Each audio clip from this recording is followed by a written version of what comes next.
8 മാസം മാത്രം പ്രായമുള്ള കുഞ്ഞിന്റെ കരൾ മാറ്റിവെക്കൽ ശസ്ത്രക്രിയയ്ക്കായി കുടുംബം ചികിത്സാ സഹായം തേടുന്നു.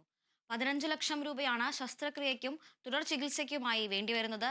ഇടുക്കി മാങ്കുളം ആനക്കുളം സ്വദേശികളായ റോജൻ അശ്വതി ദമ്പതികളാണ് തങ്ങളുടെ രണ്ടാമത്തെ കുട്ടിയുടെ കരൾ മാറ്റിവെക്കലിനായി സുമനസുകളുടെ സഹായം തേടുന്നത്.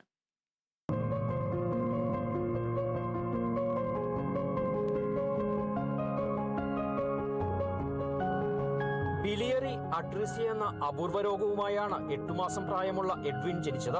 കരളിൽ നിന്നും പിത്തരസം പുറത്തേക്കൊഴുകുന്നതിന് തടസ്സം നേരിടുന്ന ജന്മനാലുണ്ടാകുന്ന രോഗാവസ്ഥ.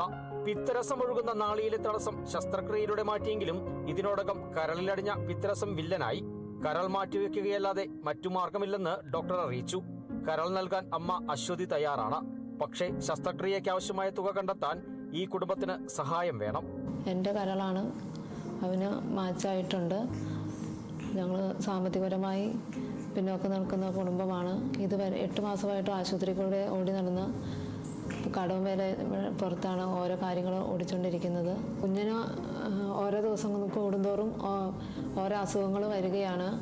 പെട്ടെന്ന് തന്നെ കുഞ്ഞിൻ്റെ കരൾ മാറ്റി വെച്ചില്ലെങ്കിൽ പിന്നെ കൂടുതലായി അസുഖങ്ങൾ വന്നുകൊണ്ടിരിക്കുമെന്നാണ് ഡോക്ടേഴ്സ് പറയുന്നത്. കൂലിപ്പണിയിലൂടെ ഉപജീവനം നടത്തുന്ന റോജന്റെ വരുമാനം മാത്രമാണ് ഈ കുടുംബത്തിനുള്ളത്.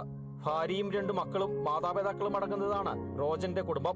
കുഞ്ഞനുജൻ രോഗം ഭേദമായി വീട്ടിലേക്ക് വരുന്നതും കാത്തിരിക്കുകയാണ് 9-കാരനായ ജ്യേഷ്ഠൻ എൽബിൻ. കുടുംബത്തെ സഹായിക്കാനായി മാങ്കുളം പഞ്ചായത്ത് അംഗം സവിത റോയിയുടെ നേതൃത്വത്തിൽ സഹായനിധി രൂപീകരിച്ചിട്ടുണ്ട്. സുമനസുകൾക്ക് ഫെഡറൽ ബാങ്കിന്റെ മാങ്കുളം ശാഖയിൽ തുറന്നിട്ടുള്ള 22 180 100 068 എന്ന അക്കൗണ്ട് നമ്പറിൽ പണം നിക്ഷേപിക്കാവുന്നതാണ്. കൂടാതെ 8547685944 എന്ന ഗൂഗിൾ പേ നമ്പർ വഴിയും പണം നിക്ഷേപിക്കാം. Kerala vision news, Idukki.